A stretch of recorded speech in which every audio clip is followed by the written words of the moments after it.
क्या आपने कभी किसी नमी वाले शेडी जंगल से गुजरे हैं और जमीन पर बिछे हुए नाजुक पंख जैसे प्लांट्स देखे हैं? ये अक्सर पीटेरिडोफाइट्स होते हैं, प्लांट्स का एक बहुत ही दिलचस्प ग्रुप जो धरती पर जीवन के एवोल्यूशन में एक बड़ा कदम दिखाते हैं। इन्हें कभी कभी वैस्कुलर क्रिप्टोगैम्स भी कहा जाता है, क्योंकि इनमें पानी और न्यूट्रिएंट्स ले जाने के लिए वैस्कुलर सिस्टम होता है।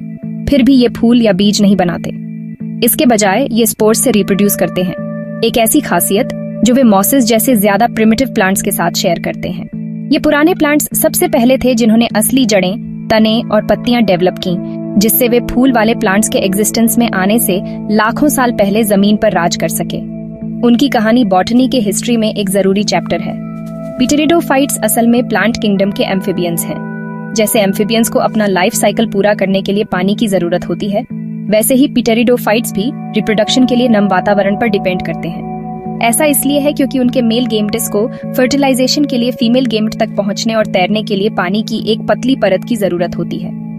पानी पर यह डिपेंडेंसी उन्हें ह्यूमिड, शेडी जगहों तक सीमित कर देती है, जैसे नम जंगल की जमीन, नदियों के किनारे और ठंडे पहाड़ी इलाके। उनकी मौजूदगी अक्सर एक हेल्थी, मॉइस्ट इकोसिस्टम का अच्छा इंडिकेटर होती है। इस फंडामेंटल रिक्वायरमेंट को समझना, उनकी लिमिटेशंस और उनकी यूनिक सर्वाइवल स्ट्रेटजीज दोनों को अप्रिशिएट करने के लिए बहुत जरूरी है, जिनकी वजह से वे लाखों सालों से बने हुए हैं। कल्पना कीजिए एक ऐसी दुनिया की जहां बड़े बड़े फूलों और फलों वाले पेड़ों का राज नहीं था, बल्कि विशाल हरे भरे जायंट फर्न्स और क्लब मॉसेस के जंगल थे। कार्बोनिफरस पीरियड के दौरान यह हकीकत थी, जिसे अक्सर एज ऑफ फर्न्स कहा जाता है। पीटेरिडोफाइट्स डोमिनेंट टेरेस्ट्रियल वेजिटेशन थे, जो बहुत बड़े आकार में बढ़ते थे और बड़े स्वैम्प फॉरेस्ट्स बनाते थे।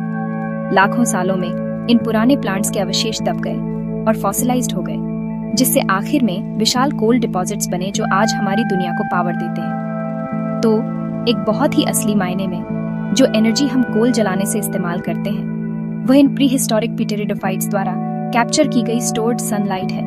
एक ऐसी लेगेसी जो हमारी मॉडर्न इंडस्ट्रियल दुनिया को सीधे पुराने प्लांट किंगडम से जोड़ती है। यह प्राचीन लिनिएज पीटेरिडोफाइट्स को साइंटिफिक स्टडी के लिए बहुत जरूरी बनाता है।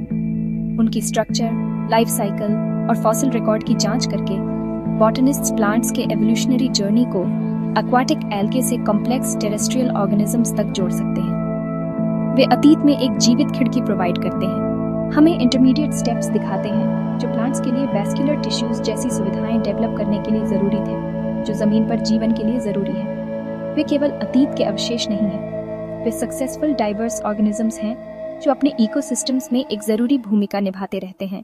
उनका अध्ययन हमें प्लांट बायोलॉजी और एवोल्यूशन के फाउंडेशनल प्रिंसिपल्स को समझने में मदद करता है, जिससे वे बोटैनिकल एजुकेशन का एक आधार बनते हैं।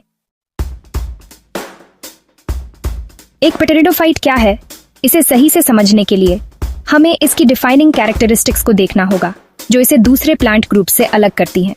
सबसे पहले वे वैस्कुलर प्लांट्स हैं, मतलब उनमें पानी, मिनरल्स और खाने को ले जाने के लिए स्पेशलाइज्ड टिश्यूज, एक्साइलम और फ्लोएम होते हैं।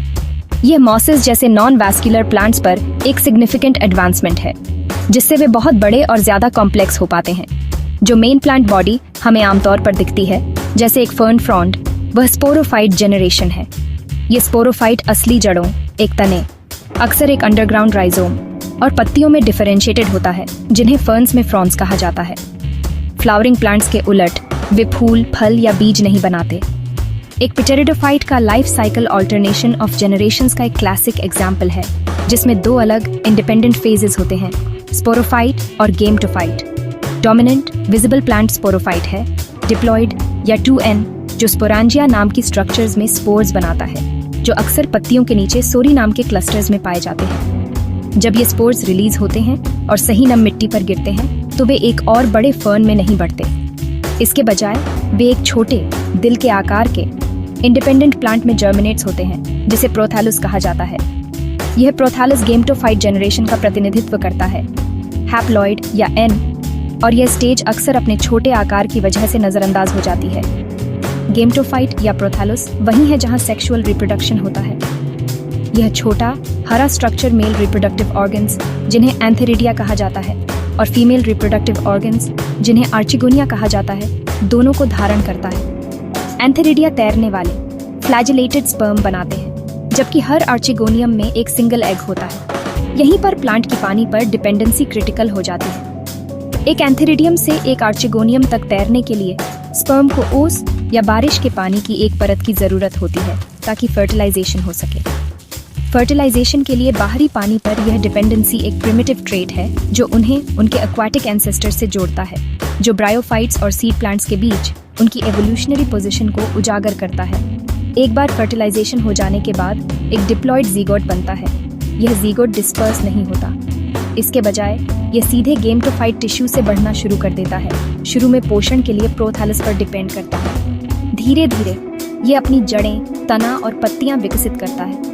आखिर में वही बड़ा फेमिलियर स्पोरोफाइट बन जाता है जिसे हम एक फर्न या हॉर्सटेल के रूप में पहचानते हैं। फिर छोटा गेमेटोफाइट सूख जाता है क्योंकि नया इंडिपेंडेंट स्पोरोफाइट मैच्योर होता है और अपने स्पोर्स बनाकर साइकिल को फिर से शुरू करता है।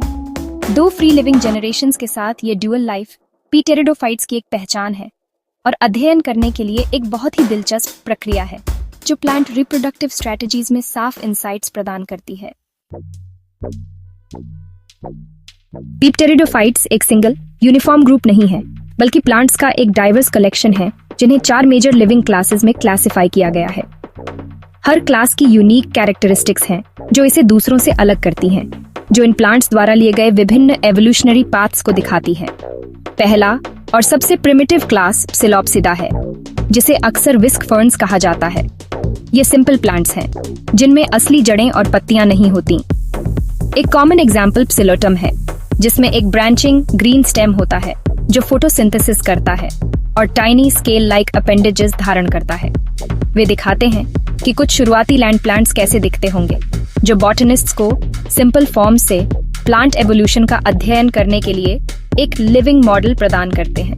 दूसरा क्लास लाइकोप्सिडा है, जिसमें क्लब मॉसेस और क्विलवर्ट्स शामिल हैं। उनके कॉमन नाम के बावजूद क्लब मॉसेस असली मॉसेस नहीं हैं। उनमें असली जड़ें, तने और छोटी सिंपल पत्तियां होती हैं, जिन्हें माइक्रोफिल्स कहा जाता है। पुराने समय में कुछ लाइकोप्सिड्स जैसे लेपिडोडेंड्रॉन विशाल पेड़ों में उगते थे जो कार्बोनिफरस फॉरेस्ट्स पर हावी थे। आज उनके लिविंग रिलेटिव्स बहुत छोटे हर्बेशियस प्लांट्स हैं। एक वेल नोन एग्जाम्पल लाइकोपोडियम है, जो अक्सर जंगल की जमीन पर रेंगता हुआ पाया जाता है। एक और सदस्य सेलाजिनेला 2 अलग अलग आकार के स्पोर्स हेटेरोस्पोरी होने के लिए नोटेबल है, जो बीजों के विकास की दिशा में एक सिग्निफिकेंट एवोल्यूशनरी स्टेप है, जिससे यह क्लास अध्ययन के लिए विशेष रूप से जरूरी हो जाती है। तीसरा क्लास स्फीनोप्सिडा है, जिसे आमतौर पर हॉर्सटेल्स के नाम से जाना जाता है। यह ग्रुप अपने यूनिक जॉइंटेड स्टेम्स से आसानी से पहचाना जा सकता है, जिसमें उनकी सेल वॉल्स में सिलिका डिपॉजिट्स की वजह से एक खुरदुरा रिब्ड टेक्सचर होता है। तने के हर जॉइंट या नोड पर टाइनी स्केल लाइक लीव्स के वॉल्स मौजूद होते हैं। इस क्लास में एकमात्र लिविंग जीनस एक्विसिटम है, जिसका एक लंबा फॉसिल हिस्ट्री है और इसे एक लिविंग फॉसिल माना जाता है। अतीत में उनकी एब्रेसिव टेक्सचर ने उन्हें पॉट्स और पैन्स को साफ करने के लिए उपयोगी बनाया, जिससे उन्हें स्कोरिंग रश नाम मिला। उनकी डिस्टिंक्ट और एंशिएंट मॉर्फोलॉजी उन्हें बॉटनी के किसी भी छात्र के लिए एक फैसिनेटिंग सब्जेक्ट बनाती है। आखिर में सबसे बड़ा और सबसे फेमिलियर क्लास पीटेरोप्सिडा है, जिसमें सभी असली फर्न्स शामिल हैं। यह पीटेरिडोफाइट्स का सबसे डाइवर्स ग्रुप है, जिसमें 12,000 से ज्यादा स्पीसीज हैं। फर्न्स को उनकी बड़ी कम्प्लेक्स पत्तियों, जिन्हें फ्रॉन्स या मेगाफिल्स कहा जाता है, से पहचाना जाता है, जो अक्सर इंट्रिकेटेडली डिवाइडेड होती हैं। उदाहरण बहुत हैं और अलग अलग हैं। Common maiden hair fern, Adiantum और बॉस्टन फर्न, नेफ्रोलेपिस, जो घरों में इस्तेमाल होते हैं, से लेकर ट्रॉपिकल क्लाइमेट्स में पाए जाने वाले जायंट ट्री फर्न्स तक। आकार, साइज और हैबिटेट में उनकी शेयर डाइवर्सिटी उनकी एवोल्यूशनरी सक्सेस और एडेप्टेबिलिटी को दर्शाती है, जिससे वे दुनिया के कई इकोसिस्टम्स में एक डोमिनेंट फीचर बन जाते हैं। पिटेरिडोफाइट्स का महत्व एवोल्यूशनरी लिंक के रूप में उनकी भूमिका से कहीं ज्यादा है। बॉटनी और एनवायरमेंटल साइंस के क्षेत्र में वे अमूल्य हैं।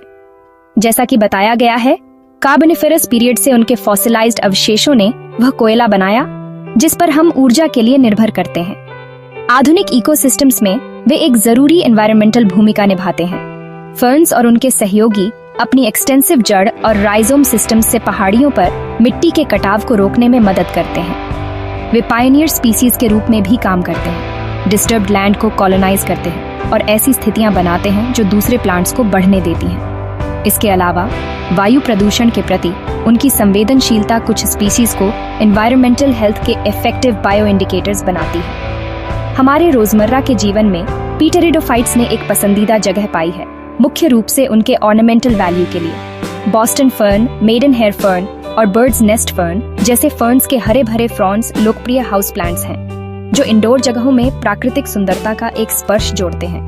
उनका व्यापक रूप से लैंडस्केपिंग और हॉर्टिकल्चर में भी उपयोग किया जाता है, ताकि शेडेड वुडलैंड स्टाइल गार्डन्स बनाए जा सकें। सजावट के अलावा कुछ पीटेरिडोफाइट्स के प्रैक्टिकल यूजेस भी हैं।